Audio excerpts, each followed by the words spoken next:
बहुत सारी चीज़ें होती हैं जो नई होती हैं।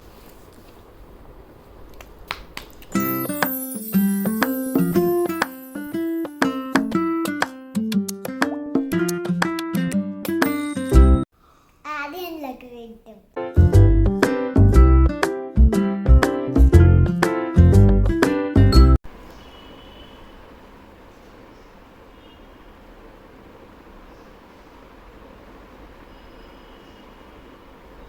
क्या कर रही हो? अपनी डैडी फैमिली के साथ क्या कर रही हो निका? अपने टेडी फैमिली के साथ, और वो वहाँ पे मोटा रखा है तो इसको लेके Where are you going? Where are you going? Anika? I am going Oh my God! video. Please, someone adjust her hairband.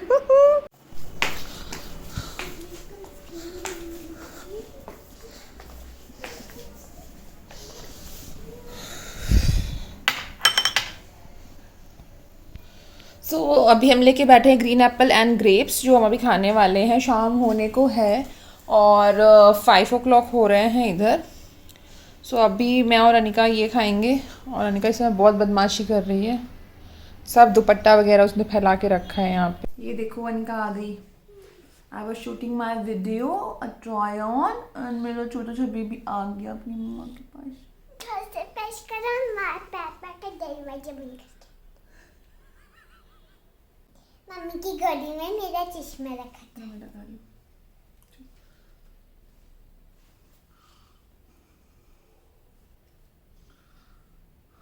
Aryan लग रही एकदम। ले बेटा ले जाओ, लटक लो, जा जा अंदर बैठ, जा पापा के पास जा।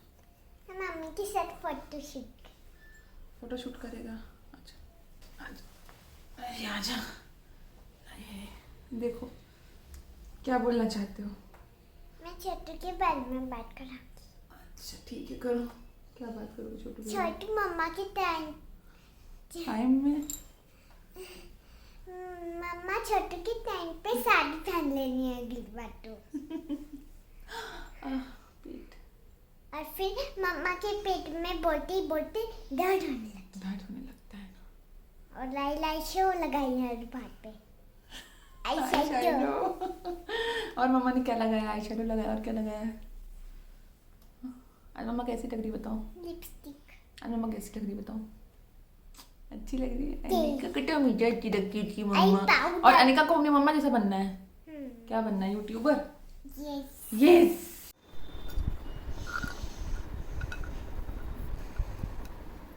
So guys it's morning time, और क्या टाइम हो रहा है मैं फ़ोन में देख लेती हूँ।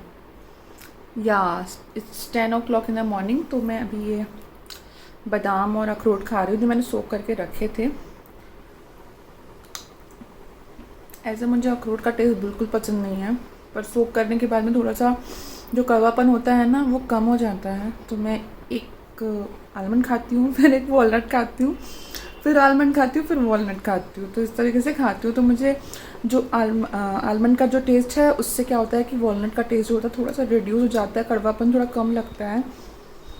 और जिसको भी वॉलनट नहीं पसंद है उसको पता होगा कि वॉलनट कैसा लगता है खाने पे। उफ़, बट ये बहुत ज़रूरी होता है खाना।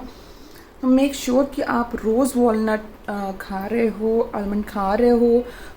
मॉर्निंग में खाओ, दिन में खाओ, आफ्टरनून में खाओ, लेकिन आप खाओ। शाम को सही नहीं रहता है खाना। और क्योंकि इस तरह की जो चीज़ें होती हैं ना, मतलब डे में ही खाना चाहिए, तो पूरे दिन में वो वर्क करती हैं, डाइजेस्ट होती हैं। देन उसके बाद पूरा दिन में आपकी बॉडी में वो वर्क करती हैं और डाइजेस्ट होने के बाद असर करती हैं। तो इसलिए मॉर्निंग में और दिन में खाने के लिए सजेस्ट किया जाता है। नहीं खा पा रहे हो तो आप शाम को भी खा सकते हो, ऐसा नहीं। अगर आप बहुत लेट सोते हो तो आप शाम को भी खा सकते हो, डजेंट मैटर। मैं ऐसे दिन में खाती हूँ, या तो सुबह खाती हूँ तो दिन में खाती हूँ। इसके बाद जो खाती हूँ तो मैं आपको दिखाऊंगी। फिलहाल ये खा लेती हूँ। देखो वॉलनट बहुत बुरा लगता है मुझे सच में, पर आलमंड के साथ में इट्स गुड।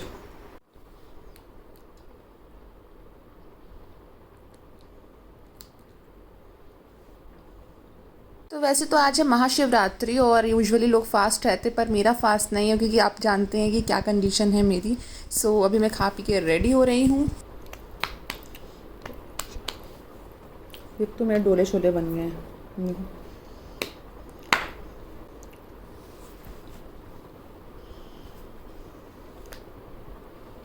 डन।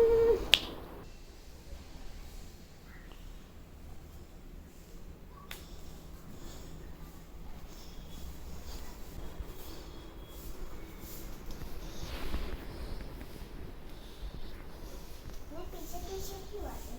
फोटो बना रहे वीडियो। बाहर नहीं, बाहर नहीं, बाहर नहीं, दिखा दो धीरे धीरे। मैं बाकी अच्छी सब लोग जय हो, जय जय हो। करने लगा। बेबी को दे दी आरती।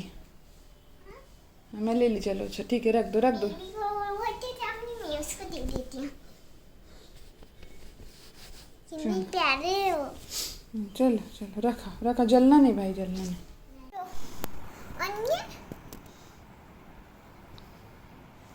हम मम्मा के साथ खाएंगे। ओके, मैं खिलाती हूँ। वो शाम हो गई थी और शाम को मतलब 4:30 5 o'clock के आसपास हम फ्रूट्स खाते हैं, तो फिर हमने फ्रूट्स खाया और फिर मुझे वीडियो शूट करना था। सारी चीजें याद करानी होती हैं।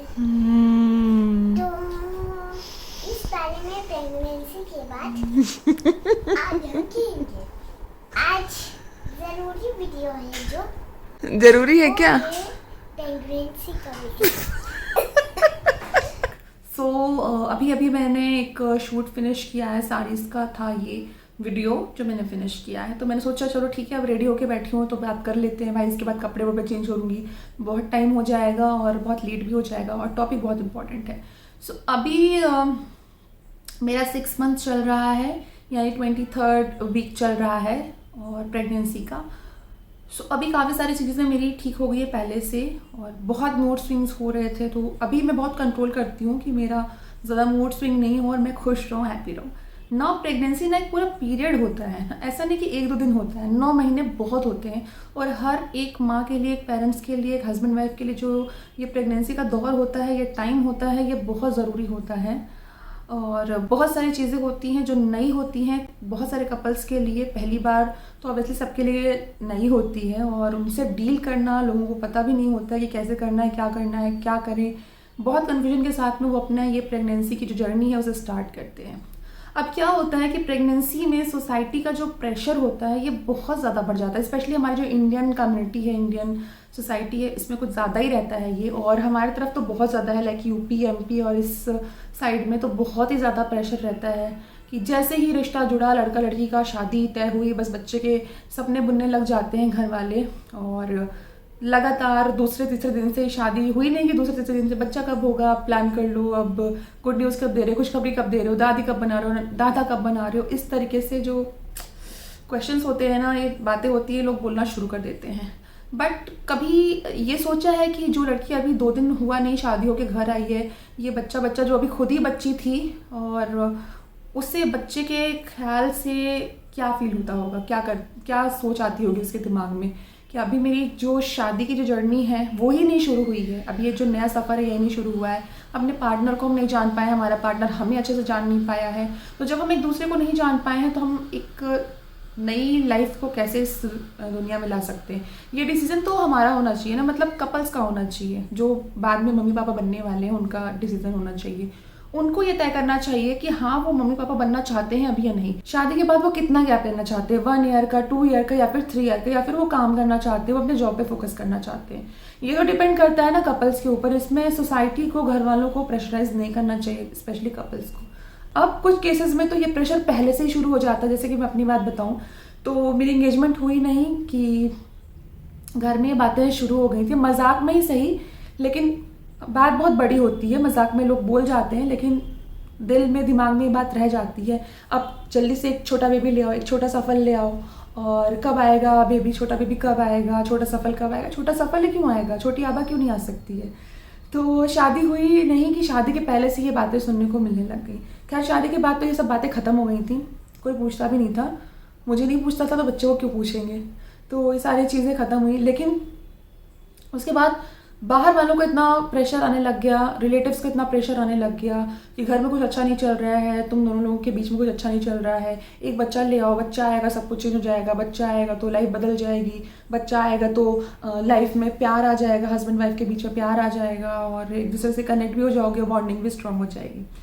तो अब ये बातें सुनते सुनते सुनते सुनते मतलब मैं तो उस समय बहुत छोटी थी और मेरी शादी को सिर्फ 1 महीना हुआ था, 1 महीना भी नहीं हुआ होगा। तो ये सुनते सुनते सुनते समवेयर मैंने एक ड्रीम वर्ल्ड बना लिया कि नहीं भाई करते हैं, है ना। उसी बीच मेरा मिसकैरेज भी हो गया तो मैं और भी ज़्यादा डिस्टर्ब हो गई कि तो पता भी नहीं था, लाइफ वैसे डिस्टर्ब थी। तो उस डिस्टर्बेंस के बीच में मैंने दूसरा बेबी प्लान करने का सोच लिया कि नहीं अभी इतना एम्प्टी सा लग रहा है और मूड भी सही नहीं है, दूसरा बेबी भी करेंगे तो शायद सही लगने लग जाए। और इसमें भी सोसाइटी का बहुत बड़ा रोल था, लोगों का, आस पड़ोस वालों का कि नहीं करोगी तो सब अच्छा रहेगा। तो किया और दूसरी बार जब कंसीव हुआ तो बड़ा एक्साइटमेंट था स्टार्टिंग में, ऑल्दो हम दोनों ही प्रिपेयर नहीं थे बेबी के लिए कि करना है कि नहीं करना है। बट जब आया तो कुछ दिन तक तो बड़ा अच्छा था। देन उसके बाद में चीज़ें चेंज होना शुरू हुई क्योंकि प्रेगनेंसी 1-2 दिन की बात नहीं होती, जैसा मैंने बोला बहुत लंबा पीरियड होता है और इस पूरे पीरियड में बहुत कुछ चेंज हो गया, बहुत सारे अप्स एंड डाउन्स आए। लेकिन इस पूरे पीरियड में वो बाहर वाले, वो रिलेटिव्स, वो घर वाले नहीं आए जिनको उस समय होना था। मतलब चाहिए तो सबको था, मतलब कहा तो सबने कि बेबी कर लो, बेबी प्लान कर लो, चाहिए सबको था, अब बेबी आएगा तो ये होगा वो होगा। लेकिन जब एक्चुअली बेबी आ गया तब सब गायब हो गए। तो मैं वही कहना चाहती हूँ कि जब तक आप खुद भी इस चीज़ के लिए प्रिपेयर नहीं हो कि आपको बेबी करना है या नहीं करना है, बेबी चाहिए या नहीं चाहिए, तब तक आप प्लीज़ प्लान नहीं करें। और अगर आप उनमें से एक हैं जो कि अपने रिलेटिव्स को फोर्स करते रहते हैं, अक्सर ही पूछते रहते हैं कि बेबी कब आएगा, बेबी क्यों नहीं कर रहे हो, कोई प्रॉब्लम तो नहीं है, ट्रीटमेंट ले लो, क्या तुम्हें बेबी नहीं होगा, इतने साल हो गए अब तक बच्चा क्यों नहीं किया, या इतनी जल्दी बच्चा क्यों कर लिया, आप प्लीज़ पूछना और बोलना बंद कर दीजिए। क्योंकि इससे उस मॉम के ऊपर, उस लड़की के ऊपर भी बहुत इफेक्ट पड़ता है, मेंटली फिजिकली दोनों तरीके से। कपल्स के ऊपर भी बहुत असर पड़ता है। जनरली मेंस को कोई नहीं कहता है, लेडीज़ को ही सब बोलते हैं। तो बहुत ज़्यादा ड्रामा क्रिएट हो जाता है माइंड में भी और लाइफ में भी। तो इस तरीके से नहीं करना चाहिए और हमें भी ये अंडरस्टैंड करना चाहिए कि सोसाइटी वाले हैं, ये बोलते ही रहेंगे, कहते ही रहेंगे। एक्चुअली हमें ही अपने बच्चे को लाना है इस दुनिया में और हमें अकेले ही उससे बड़ा करना है, उसकी अपब्रिंगिंग हमें अकेले ही करनी है। तो जब तक हम प्रिपेयर नहीं हैं मेंटली, फिजिकली, फाइनेंशियली, तब तक हमें इतना बड़ा स्टेप नहीं लेना चाहिए। ऑफ कोर्स बेबी आने के बाद सब कुछ बदल जाता है, सब कुछ चेंज हो जाता है, लेकिन हमें उस चीज़ के लिए तैयार होना बहुत ज़रूरी है। और यही मैंने लर्न किया है मेरी फर्स्ट प्रेगनेंसी से। और देन उसके बाद में मैंने दूसरा बेबी तो प्लान करना ही था, चाहिए ही था, ये तो मुझे पता था। लेकिन बहुत सोचने और समझने के बाद अच्छे से कि नहीं अभी मैं तैयार हूँ या नहीं, सब कुछ छोड़ दो। पर्सनली मैं अपनी बात करती हूँ कि मैं कैसे मैनेज करूँगी, पूरा दिन घर पे रहना, 2 बच्चों को एक साथ संभालना और सारी चीज़ें मैनेज करना, खुद को भी देखना कैसे होगा। जब मैंने 100% अपना मूड बना लिया कि नहीं अभी मैं करना है, तो मैंने प्लान करना शुरू कर दिया। तो जब मैंने कहा वो 2 years old, अभी वो 4.5 साल की हो गई है, 5 साल की होने वाली है, तब भी मैंने सडनली कंसीव कर लिया था। मेरा प्लान नहीं था, वैसे मैंने सोचा था कि 2 साल बाद मैं दूसरा प्लान करूँगी बेबी। लेकिन उस समय ऐसा था कि लाइफ बहुत डिस्टर्ब थी और अगर उस मोमेंट पे मैं बेबी कर लेती तो शायद और भी बहुत ज़्यादा चीज़ें डिस्टर्ब हो जाती, मैं मेंटली बहुत डिस्टर्ब हो जाती, जो कि ऑलरेडी थी। तो मैंने बहुत हार्ड डिसीज़न लिया और फिर वो डिसीज़न बहुत स्ट्रॉन्ग था। थोड़ा रिग्रेट हुआ कि नहीं कर लेना था, कंसीव हुआ था, कर लेना था, लेकिन सब कुछ मैंने भगवान के ऊपर छोड़ दिया और फिर मन को थोड़ा सा भारी करके वो डिसीज़न लिया। और उसके बाद फिर हमने बिल्कुल भी प्लान करने के बारे में नहीं सोचा। एंड जब सोचा तो आप देख सकते हैं कि अभी मैं 2nd टाइम प्रेग्नेंट हूँ और मैं खुश हूँ अपनी इस प्रेगनेंसी से। इस बार मैंने प्लान किया है, मैं खुश हूँ और जब मैं खुश हूँ तो सब कुछ अच्छा होगा और मेरे आसपास की जो सराउंडिंग्स हैं वो अपने आप ही अच्छी हो जाएंगी और पॉजिटिव वाइब्स जनरेट करने लग जाएंगी। तो अगर आपके साथ में भी ऐसी चीज़ें हो रही हैं, ये सोसाइटी के प्रेशर्स, रिलेटिव्स के, घर वालों के जो प्रेशर्स आ रहे हैं ना, इसे इग्नोर करिए बिल्कुल। आप जो करना चाहते हो उस पर स्टिक रहिए। आप प्लान करना चाहते हैं बेबी, प्लान करिए, नहीं करना चाहते हैं मत करिए, गैप करना चाहते हैं तो गैप करिए, बट जब भी करिए सोच समझ करके करिए और खुशी से करिए, किसी प्रेशर में या फिर किसी दबाव में नहीं। आज ऐसे बैठे बैठे मन में बहुत सारे थॉट्स आ रहे थे और मुझे लगा कि इस बारे में भी आपसे डिस्कस करना चाहिए क्योंकि अब प्रेगनेंसी का टाइम चल रहा है। एक ऑलरेडी मैं एक टाइम एक्सपीरियंस कर चुकी हूँ फर्स्ट प्रेगनेंसी में, प्रेगनेंसी के बाद जो पोस्टपार्टम डिप्रेशन होता है उसे भी झेल चुकी हूँ। तो इसलिए अब मैं सेकेंड टाइम पूरी तरीके से प्रिपेयर हो चुकी हूँ और मुझे ऐसा लगा कि मेरा जो एक्सपीरियंस है इस बारे में भी मुझे आपके साथ में शेयर करना चाहिए और खुल के बात करनी चाहिए, क्योंकि लेडीज़ क्या करती हैं, सारी बातें करती हैं बट इस मैटर में वो डिस्कस नहीं करती हैं, कुछ भी नहीं बोलती और अंदर ही अंदर रखती रहती है।